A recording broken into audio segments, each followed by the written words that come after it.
I'd like to give you a breakdown on the action that happened at the 2019 IDPA World Championship in Talladega, Alabama at the CMP range. CMP stands for the Civilian Marksmanship Program Range. It's a $20 million facility. It's absolutely fantastic. I've never been to a range that has been like that ever in my life. It was incredible.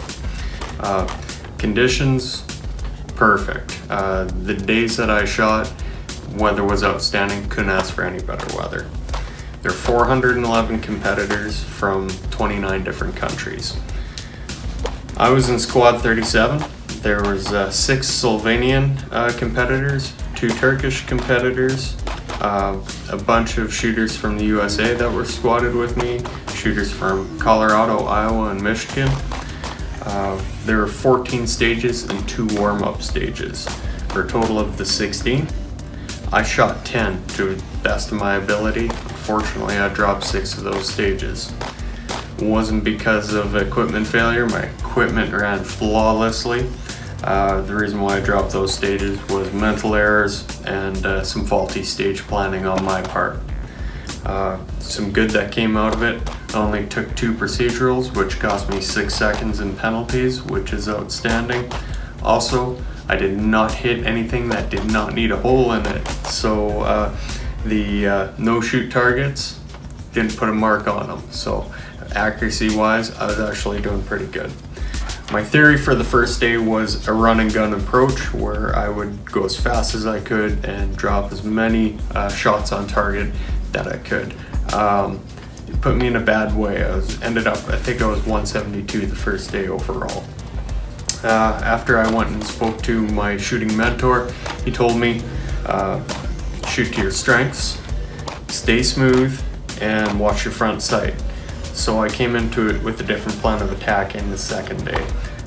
When guys are doing stage planning in the squads, they'll try and find the most efficient, fastest way to run the stage. If one guy does that attack very, very well, everybody tends to follow suit.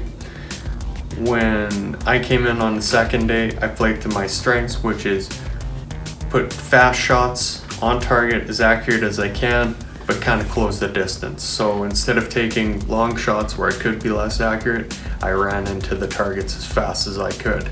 I tried that approach, and on the second day it worked out very, very well for me. I shot very well. What I didn't plan for were the targets had shirts on them.